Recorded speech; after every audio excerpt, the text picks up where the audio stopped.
Hey guys, what's going on? Merry Christmas 2018 from all of us here to you. Hope you're having a good time with your family and friends. This video, and thank you for joining me for this video, will be about the basically the nature of how evidence nowadays is being viewed by people. Okay, so what I mean is, when you look at a lot of these pieces of evidence and videos, online, and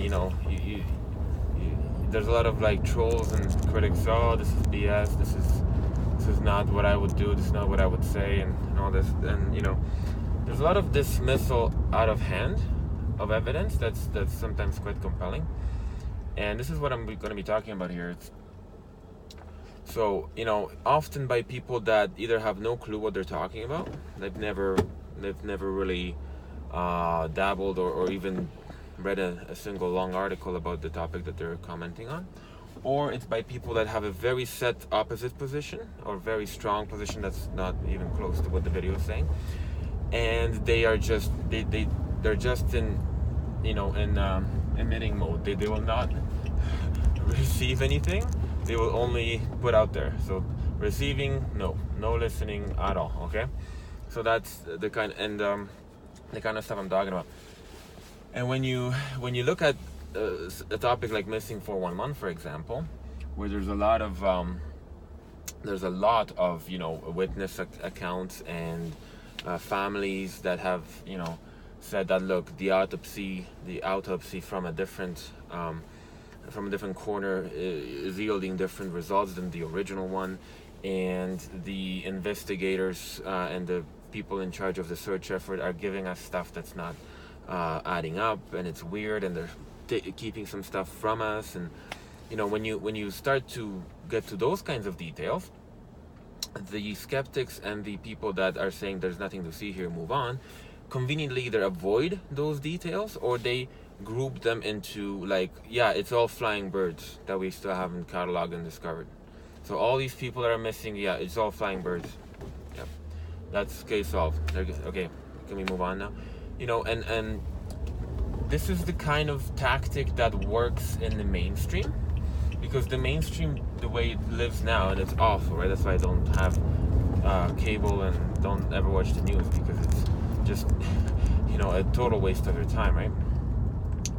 But the way it works now is they will, if they ever deal with anything unusual, they'll never do a follow-up. There's a lot of local news that did some good stories on some very unusual happenings, but they will never do a follow-up, right? It's like, no, we can't go there because we don't have an answer, right? Like, people are going to be calling in and emailing, and they're going to expect us to have a regular, average, prosaic answer to this, and we don't have one. Can't do that, right? So no more of that.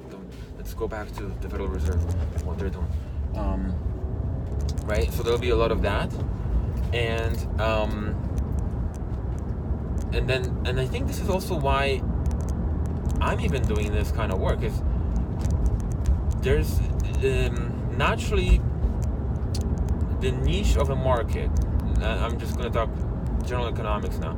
If there's a niche in the marketplace that's not being filled by the existing companies, it'll eventually get filled sooner or later. Okay, that's the beauty of a free market. Okay, like Elon Musk is doing phenomenal stuff with the Boring Company, with Tesla, and I'm not downplaying at all what he's doing. I think it's phenomenal what he's been able to do. However, what I would like to remind everybody is all of the things that he has accomplished with SpaceX and Boring Company and Tesla, those are all gaping holes in the marketplace. Okay, those are all things that we wish we could have had, but no one had the guts and the effort to go after with some kind of determination until he came along, right? This is why he part of the reason why he's so successful. That's not the only reason. He's a phenomenal person on many levels. That there's a great amount of reasons why he's successful, other than the filling a gap in the market. However, he is filling massive gaps in the market by what he's doing. I think we can all agree. Like, before he came along, there were a couple of electric car efforts, and they were so bad compared to what he came up with, that no wonder nobody wanted them. And even the people that did, they just were purely doing it out of the basically out of the fact that they wanted an electric car, and they didn't care what kind of electric car it was. They just wanted it. Okay, they just didn't want to burn fuel. Okay, and that was good. That was a great reason. But even that was taken away from them, right?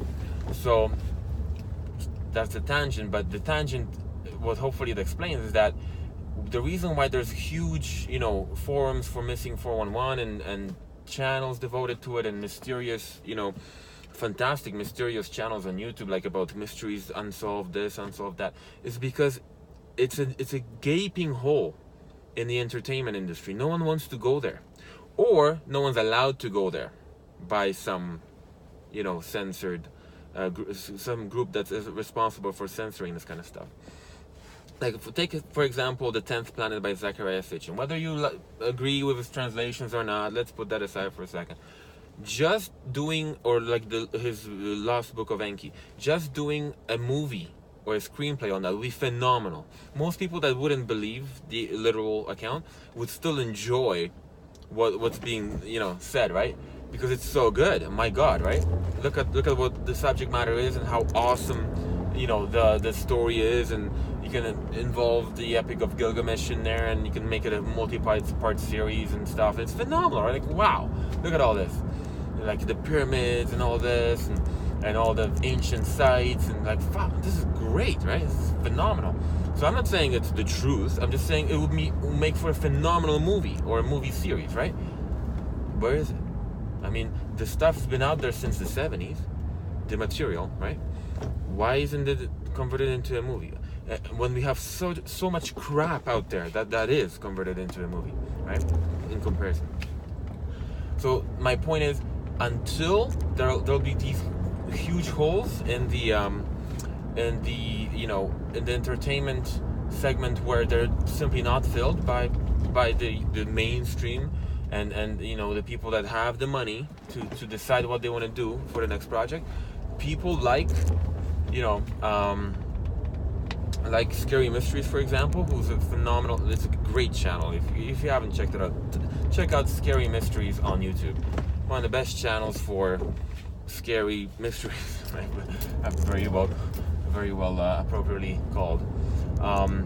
Phenomenal stuff, like the kind of stuff you'd expect on the History Channel or A&E or whatever, like really good, high quality, amazing, detailed accounts, very well portrayed and presented. Yeah, why? Because it's missing. It wasn't there. No one was doing that kind of work on that kind of regular basis and putting it in a very concise, beautiful form, like the gentleman that is responsible for the channel is doing. And there you have it, and there it is, right? So when we talk about our evidence and the lack of a serious endeavor in the missing 411 phenomena, and what I mean by that is an organized, succinct, very much to the point, kind of almost mission to give this the kind of attention it deserves. So David Paulides times 100 kind of thing, you know what I mean? And nothing to take away from him. He's doing a phenomenal job of what he's got. This is not a critique at all. This is just, in order for us to really get somewhere, we need to, first of all, recognize that there's a gaping hole here that no one's really talking about. Whenever David goes into actually talking to the experts and the patrol officers and the rangers and stuff, they always, behind closed doors, they're like, David, we kind of always knew that something weird was going on in some of these cases of missing people, but we had nowhere to go. We literally had nowhere to go to no one serious to talk to about this. Everyone that we talked to was like, well, okay, when can we get coffee? Can we just put this to the elements, or they drowned and move on? That was their default attitude, right? So until he came along, there was nothing to forget solving the mystery. There was no place to even put the material in. You know what I mean? Like there was no, kind of like Patterson and Gimlin filming their Patty scene. Great, awesome stuff, right? Where are you gonna, like, it's the first of its kind. There's nothing to compare it to. It must be fake. It must be unimportant, right? This is the sad thing about human behavior, unfortunately. We do this a lot, and we have to admit that we do. Not all of us, but the vast majority of people will not listen to you unless they have some vested interest in what you're saying. You know? So please comment down below if you agree, if you disagree. Tell me why. Just comment in what other areas of the missing 411 phenomena would you like to see more research in. In other words, maybe the forensics, maybe the actual area where people go missing, like Yosemite. Maybe it's the press and how they're mishandling the information and not reporting the whole thing. Tell me below here what you would like to see more of. You know, like, in other words, if David Paulides and his team could snap their fingers and have this, ready, what would it be in your opinion? What would be the most valuable piece of information or process that would be improved so that we could make headway? All right, leave your comments below. Thank you for spending your time with me, and yeah, I'll see you in my next video.